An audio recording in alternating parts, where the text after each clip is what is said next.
This segment of the news has been brought to you by Sun Oil Limited. Welcome back. The sudden death of a 37-year-old American of Newark, New Jersey on a cruise ship that was docked in Bimini over the weekend leaves police investigating the incident. What we can tell you is that police say shortly after 3 p.m. Saturday, while on board a cruise ship, a male passenger collapsed after experiencing complications breathing. Efforts to revive him were immediately rendered by medical practitioners on board the vessel. However, they were unsuccessful in reviving the man. He was later pronounced dead by the ship's doctor.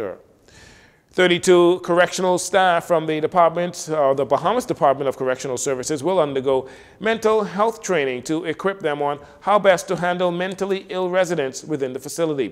Spearheading this program and giving more details is Dr. Elizabeth Gonzalez, Director of American Correctional Association's Office of Correctional Health. The measures that have been taken by the Bahamas and the minister and the commissioner and the leadership here on educating and training the staff and that run the correctional facilities on behavioral training and how to deal and how to manage this very serious sick population that's coming in.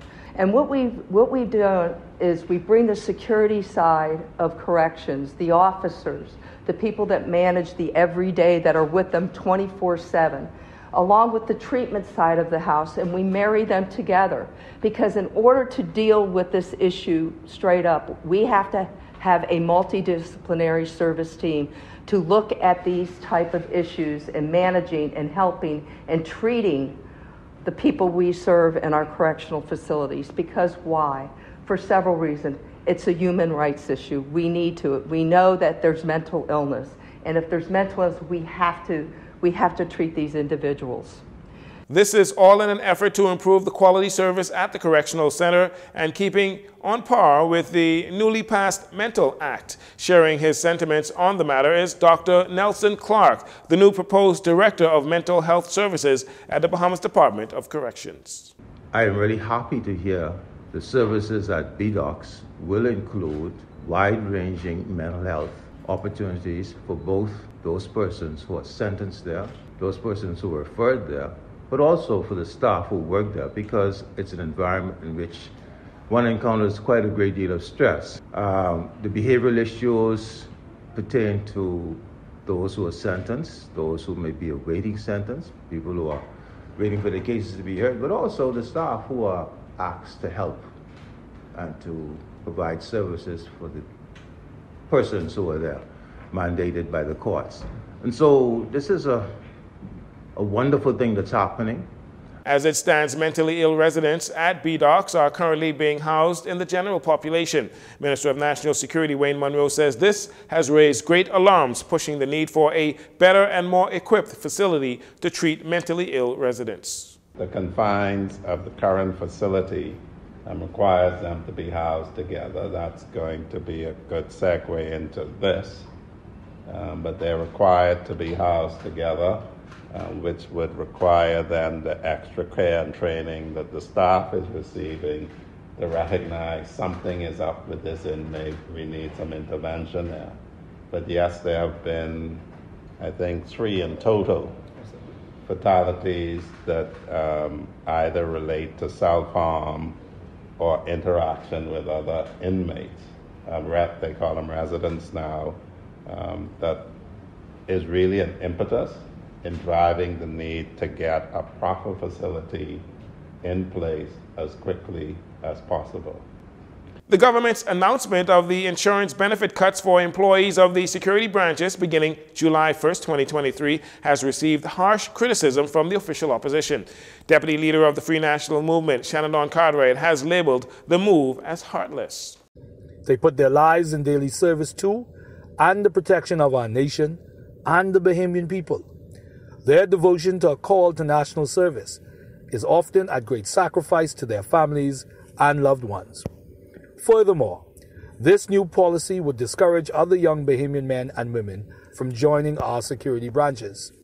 For the government to announce in the same week its intention to build a $100 million prison facility, but cut the benefits of our security branches, is mind-boggling and head-scratching.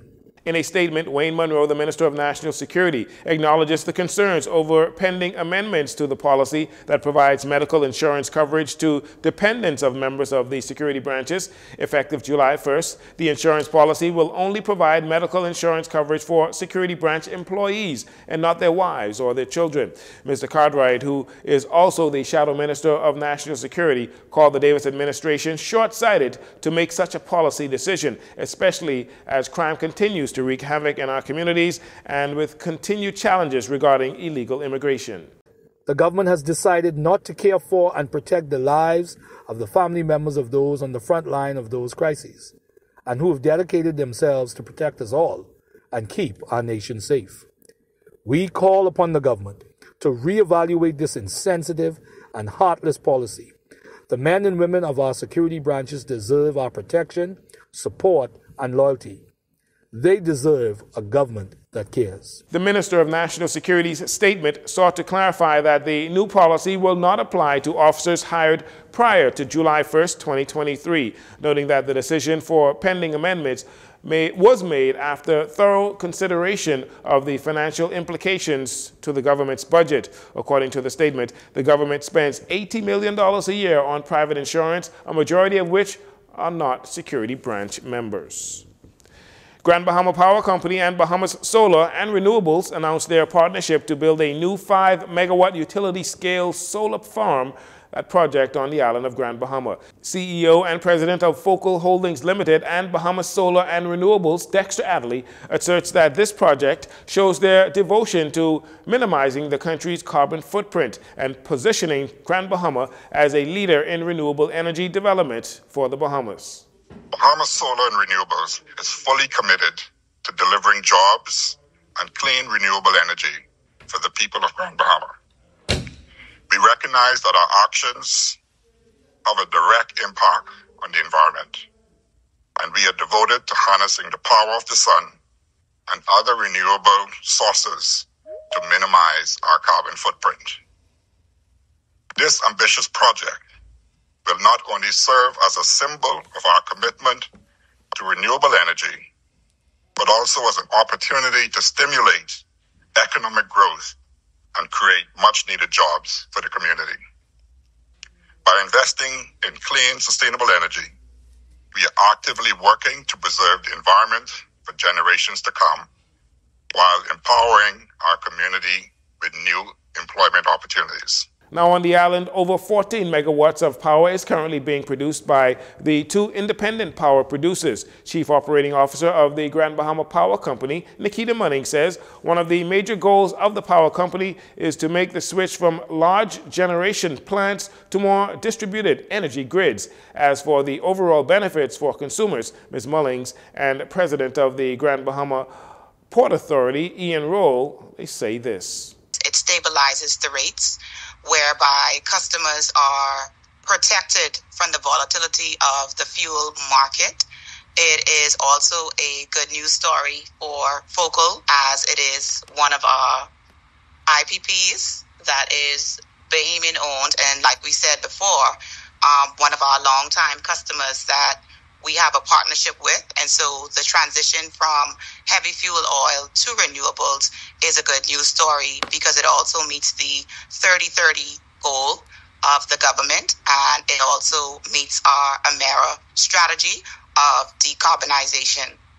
I want to add something to that as well, in that the stabilization of the cost of fuel actually lends well for the potential growth of new business, but also it gives the existing businesses a chance to plan better. So when we have major fluctuations in fuel prices and fluctuation in electricity costs, and we've seen that elsewhere in the region, it destabilizes growth and it brings about uncertainty. President of the Grand Bahama Power Company, Dave McGregor, says the plant will be fully operational within 1 year. It will be located in the industrial area, which is actually distinct and separate from the other two solar projects we announced with Lucas earlier this year. And that's important for us. It's important the solar plants are distributed across the island evenly. so that, if we have the odd cloudy day or the cloud passing over, that all the solar plants are not impacted at the same time. The plant will be connected directly to our grid, to our transmission system, and then the solar renewable energy will be distributed to all our customers. Last year, Prime Minister Philip Davis announced the government's plans to achieve the goal of having at least 30% renewable energy sources by 2030. Mr. Dave McGregor says the goal is achievable, and this project brings the country one step closer to reducing the carbon footprint. And finally, this week, basketball fans will be treated to a special high-level tournament where the winning team can earn a smooth $5,000 in cash, in addition to lots of prizes and surprises for fans. The tournament organizer is a former president of the New Providence Basketball Association and former CEO of a professional basketball team, the Bahamas All-Pro Show, Ricardo Smith. Mr. Smith believes that basketball in the Bahamas needs to rise to a new professional level where players and owners can earn money for their talents. Well, we have the second annual Glory Basketball Jam going May 11th through the 13th, and it's going to be the most exciting basketball game in the history of the Commonwealth of the Bahamas. The cash prize is $5,000. The winner take home $5,000. This is all a part of our push to change the game of basketball for the better. We believe that it's time to pay athletes for their talent, and so we believe that baby steps in that direction will get us there, and this is another step in that direction. Last year, our tournament was held. We had a $2,500 prize. This year, we've been able to double the money. So we expect this year to have very exciting teams that are going to be participating.